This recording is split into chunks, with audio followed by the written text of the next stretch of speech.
December মাসের 25 তারিখ বাংলাদেশের মাটিতে নেমেছেন শুধুমাত্র নির্বাচনে অংশগ্রহণ করার জন্য, দেশপ্রেমের জন্য নয়। ক্ষমতার মসনদকে ভালোবাসেন, যিনি দেশকে ভালোবাসেন না তিনি প্রমাণ করেছেন। শেখ হাসিনা পালিয়ে যাওয়ার পর এই নিরাপদ বাংলাদেশে আসতো না, 16 মাসের বেশি সময় লাগে, তাও ওনাকে আমরা গুপ্ত বলি নাই। ডিসেম্বর মাসের 25 তারিখ দেশে নেমে উনি বলেছেন আই হ্যাভ আ প্ল্যান।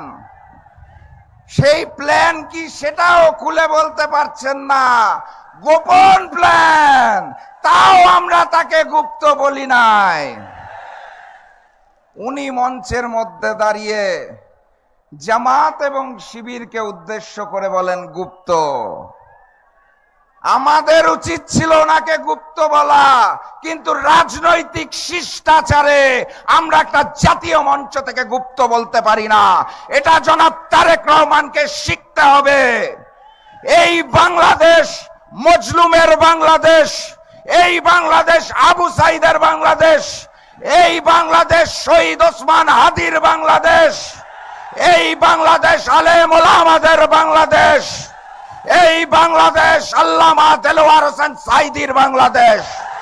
এই বাংলাদেশ কোন চাঁদাবাজের নয়।